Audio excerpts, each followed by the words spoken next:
Oi, gente, boa noite, tudo bem? Eu demorei bastante pra gravar esse vídeo, bem mais que o normal. Eu tava envolvida em um projeto de uma prova para passar uma monitoria e eu fiquei muito envolvida com isso. Acabei lendo que tem ler um livro muito extenso para eu conseguir realizar essa prova e eu tive que me dedicar a isso, mas a boa notícia é que fui aprovada nessa prova que eu fiz. Então, eu acabei atrasando a leitura do livro um pouquinho por essa razão, mas hoje eu trouxe a resenha para vocês de Contos Inacabados, a segunda parte, a segunda era. Já tem a resenha da primeira parte aqui no canal e vocês podem acessar, tá bom? Fiquem à vontade. Bom, vamos começar falando sobre essa segunda era. Assim, tem um capítulo aqui que é muito sui generis, muito peculiar, que é a história de Galadriel e Celeborn.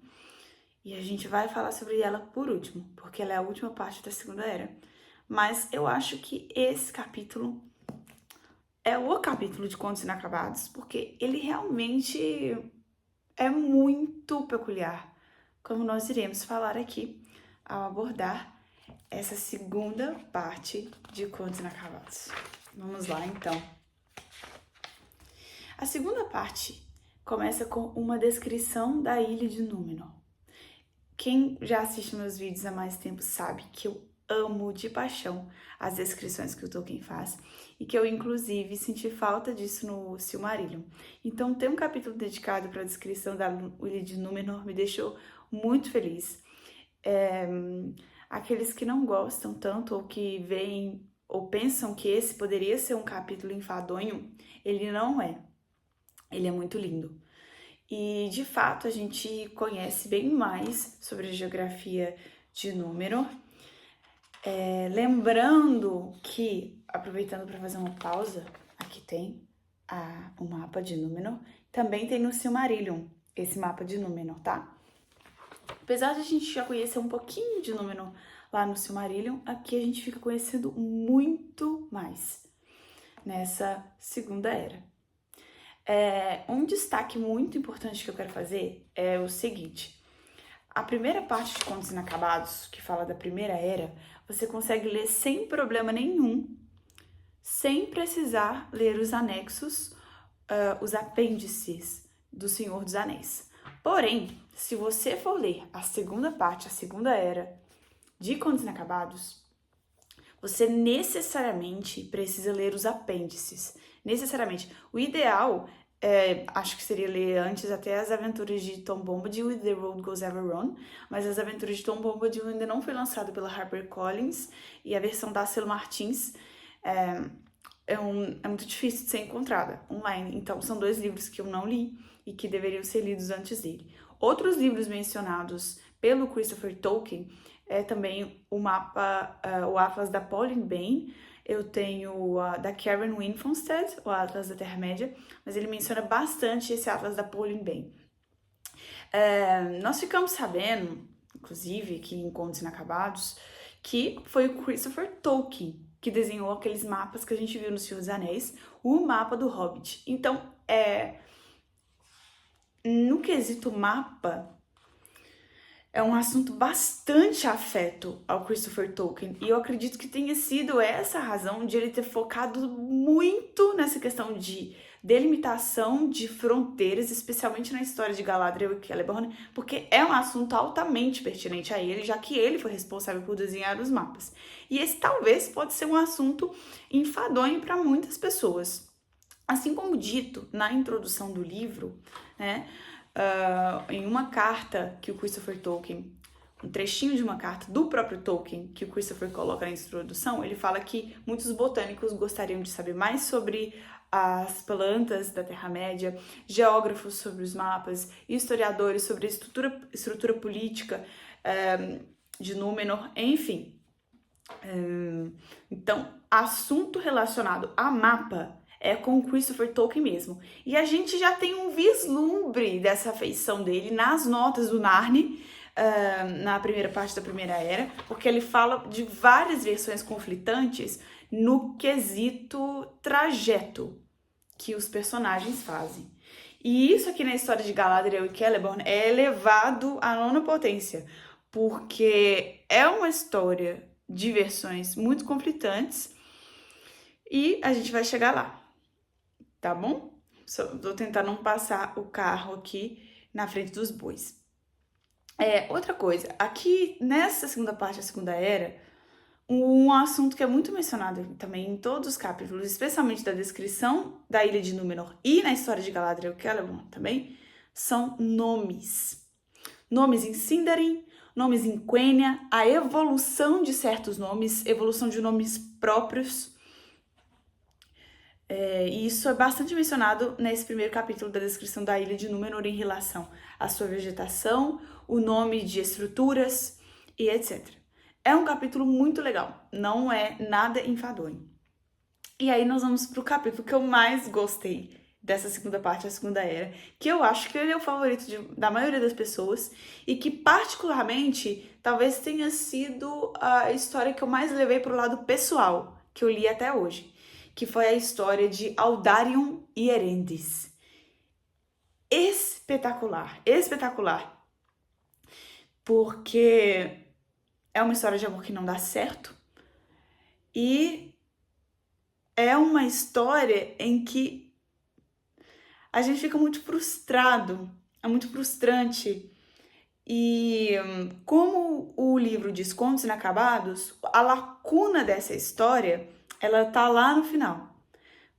Quando ela tá contando a história da Taran Kalimi, que é, pra mim, a maior feminista de todas as histórias de Tolkien, da Terra-média. É a Taran Kalimi. Porque ela queria ser rainha sozinha, sem se casar. E a lei de Númenor não permitia isso. Enfim. E é a história de Aldarion e Erendis. É uma história de amor que não dá certo, porque o Aldarion gostava muito de navegar.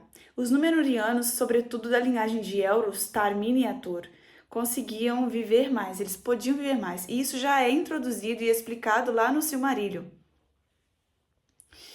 Eles viviam bastante. Então, na história de Aldarion e Erendis, quando fala que Aldarion visitava os portos da Terra-média e encontrava Gil-galad, e ele passava muitos anos, 10 anos assim. Só que para eles, para os Númenóreanos, era pouco tempo. Aldarion e Erendis eram muito apaixonados, sendo que Aldarion era filho do rei, e o pai dele é uma figura muito sábia. O pai dele é um personagem que eu gosto muito. Eu tenho certeza que ele foi um rei muito amado em Númenor. E o filho Aldarion ele gostava do mar. Ele era apaixonado por Winen, que é a Maia do mar. Das águas profundas. Não das ondas, porque das ondas nós temos Osse, a fúria de Osse, que ataca, inclusive, um dos navios de Aldarion. E nós ficamos sabendo, e inclusive isso é falado também na história de Galadriel e Celeborn, que foi graças às viagens de Aldarion que foram concluídas estruturas na Terra-média, e foi graças às viagens de Aldarion que os Númenóreanos ficaram sabendo da levantada de Sauron. É isso mesmo. E depois da história de Aldarion e Erendis, que pra mim foi um capítulo muito bacana, e não queria dar tanto spoiler assim pra quem não leu, mas eles acabam se separando, porque como que uma mulher fica sozinha o tempo todo com o marido viajando, tempos em tempos, e ele realmente não conseguia, ele não conseguia ficar longe do mar. Ele não conseguia. E ele sabia que ele não conseguia. E por isso ele demorou muito para se casar com a Erendis. Pois é. E eu acho que é uma história muito importante pra gente, porque lá nos anexos do Retorno do Rei, nós temos a linhagem de vários reis, e temos aqui também a linhagem de Elros e os reis de Númenor. E quando a gente leu simplesmente uma lista, aquilo ali não não significa tanta coisa pra gente. Mas quando a gente conhece a história de um deles, e sobretudo uma história que acho que afeta qualquer pessoa que já teve relacionamentos na vida, né? Eu acho que essa é uma história que afeta bastante. Eu acho que isso aqui é o Dom Casmurro da Terra-média. Ai, o Narni, os filhos de Húrin, a história de Turin-Turamba é o Brás Cubas da Terra-média, na minha opinião. Ele é um personagem muito machadiano, o Turin-Turamba, né? Enfim. Esse capítulo 3 da linhagem de Elros e os reis de Númenor, ele inclusive, ele é um capítulo, ele é mais coeso que os anexos do Retorno do Rei. Quando eu falo mais coeso, com mais detalhes, e tem inclusive algumas divergências que são trazidas e mostradas pelo Christopher Tolkien em relação aos anexos do Retorno do Rei. Embora seja esse considerado cânone para os estudiosos de Tolkien que gostam de estudar o cânone, enfim, ver ali o que é canônico e o que não é, embora essa não seja uma fixação muito grande minha, mas eu considero que é sim algo relevante, sobretudo no que a gente vê também no capítulo da história de Galadriel e Celeborn. Lá na introdução ao Senhor dos Anéis é dito que o Tolkien gostaria de ter ampliado ainda mais os anexos do Retorno do Rei, isso que ia ficar muito inviável. E é por essa razão que talvez ele não tenha ficado tão coeso, os anexos, como esse capítulo aqui da linhagem de Elros e os reis de Númenor ficou. E aí nós temos no capítulo aqui a história de Galadriel e Celeborn. Gente, não é um capítulo fácil de ler. Por quê? A maior parte aqui é a voz do Christopher Tolkien. Diferente da história de Aldarion e Erendes, diferente do Narni e Húrin, e diferente de Tuor e a sua chegada a Gondolin, esses dois últimos da Primeira Era, nós temos realmente trechos de história aqui, divergentes uns dos outros, com elementos que conflitam com os capítulos do Espelho de Galadriel, do Senhor dos Anéis, e isso é explicitado pelo Christopher Tolkien. E temos uma informação muito legal aqui. A história de Galadriel e Celeborn na vida de Tolkien, foi a última coisa que ele mexeu, que ele escreveu acerca da história da Terra-média. E ele realmente mudou de versão várias vezes, sobretudo no motivo de a Galadriel ter permanecido na Terra-média após a Guerra da Ira, de Arendil, enfim, ela permaneceu na Terra-média, ela não voltou a Valinor, e esse motivo ele é alterado diversas vezes pelo Tolkien, no motivo de ela estar na Terra-média. Outra coisa muito alterada pelo Tolkien foi Celeborn e a sua origem, se ele era nascido em Doriath, se ele não era. E essa história realmente, as versões delas são bem diferentes umas das outras. E esse capítulo, a história de Galadriel e Celeborn, eles têm apêndices. Eu queria destacar também uma coisa, apesar das histórias serem conflitantes entre si, nesses pontos que eu falei, elas têm muitos elementos que agregam o cânone. Tem uma parte muito legal que diz que Fëanor pediu 3 vezes o cabelo de Galadriel e ela não, uma mecha do cabelo de Galadriel, e ela não quis dar. A gente sabe lá no Silmarillion que o cabelo dela refletia a luz da Telperion. Então, esse é um trecho que a gente só fica sabendo que, e ele não foi colocado no Silmarillion. Sobre outro ponto também muito divergente do que Tolkien escreveu foi acerca da ida da própria Galadriel à Terra-média, depois do furto da Silmarils por Morgoth, né? Há um trecho que diz que ela teria atravessado Helcaraxe, outro trecho diz que não. Eu gosto da ideia que tá no Silmarillion. Pessoalmente, eu gosto da ideia que tá no Silmarillion, que ela atravessou Helcaraxe. E um outro ponto que eu gostaria também de falar aqui são os apêndices da história de Galadriel e Celeborn. A gente descobre que os elfos, eles têm nomes dados pela mãe, eles têm, digamos assim, apelidos, E o Christopher Tolkien menciona que muitos estudos filológicos, inclusive um estudo de medições númenóreanas. Eu acredito que esses estudos eles estão até no livro da natureza da Terra-média, eu nunca li.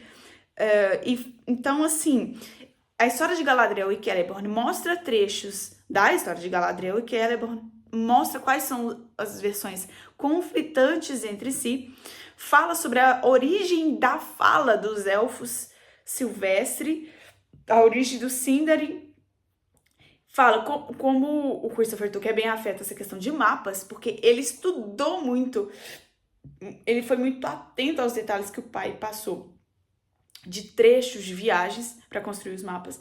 Então, tem um apêndice aqui que é os limites de Lórien, que nas versões diferentes, esses limites também seriam conflitantes. E o Christopher menciona aqui que esses limites, muitas vezes, eles não seriam muito claros. Há um apêndice aqui, em algumas páginas, falam sobre nomes de rios, a evolução dos nomes dos rios, dos nomes dos rios que passam, inclusive, na região de Lórien. E os nomes os nomes dos elfos, como eu falei, nós temos a origem também e a evolução deles. Assim, e nesses apêndices são mencionados realmente questões até fonéticas da língua. Tem Galadon com H, tem Galadon sem H, o DH. Então, assim, ele é um capítulo muito... que ele não vai falar tanto assim de histórias, mas sim dessas versões conflitantes, do que é conflitante ou não com o cânone, com o Senhor dos Anéis especialmente. E esses apêndices, eles são realmente muito técnicos, eles são do nível dos apêndices E e F do Retorno do Rei, que fala acerca de fala, fala bastante acerca de fonética. Eles são do nível desses apêndices. E justamente por esse motivo, é muito importante que os apêndices do Retorno do Rei sejam lidos antes que o leitor de Tolkien se aventure a ler essa segunda parte, a Segunda Era. Então, por essas razões que eu mencionei, a história de Galadriel e Celeborn, elas são realmente muito dissonantes umas das outras. Talvez seja o que tem mais de dissonante na Terra-média. A origem de Amroth também, que seria o rei de Lórien, se ele seria filho ou não de Galadriel e Celeborn, a versão que ele é, a versão que ele não é, tá? Então, esse, assim, é um capítulo que eu diria muito técnico, nível dos apêndices E e F, lá do Retorno do Rei, tá? Eu diria isso. Mas, enfim... gente, peço desculpas novamente por ter demorado tanto a fazer a resenha desse livro. Gente, é realmente muito enriquecedor e eu acredito que, como o Tolkien fala nesse trechinho da carta que eu mencionei, muitos leitores podem ser afetos a questões de língua, outros a questões de mapas, né? É muito difícil realmente absorver tudo, sobretudo numa primeira lida, mas... acredito que é maravilhoso, ainda assim, né? Apesar de existir capítulos aqui realmente mais técnicos. E esse de Galadriel e Celeborn, esse capítulo, ele é muito dissonante dos outros. Ele é muito diferente, porque são apêndices que estão ali no meio do livro, entendeu? É isso. Pessoal, então a próxima resenha vai ser a Terceira Era, que vai ser o desastre do campo de Lys, Cirion e Earl, a amizade entre Gondor e Rohan, a demanda de Erebor, a caçada do Anel, as batalhas do Val do Eisen. Vai da página 393 aqui a 530, né? Acredito que eu não vou demorar muito para ler, sobretudo porque a demanda de Erebor, eu acho que é um capítulo tranquilo, a caçada do Anel também. Enfim, são assuntos aqui que a gente já conhece mais ou menos dos apêndices do Senhor dos Anéis, né? E com esses capítulos aqui, a gente vai fazer muitas relações com o Hobbit, o Senhor dos Anéis. Realmente, eu achei a Segunda Era a parte mais bagunçadinha, assim, de entender do universo de Tolkien, porque você tem ali nos apêndices do Retorno do Rei, falando da linhagem dos reis de Gondor, a contenda das famílias. Aqui é um pouquinho antes, a linhagem dos reis de Númenor, enfim.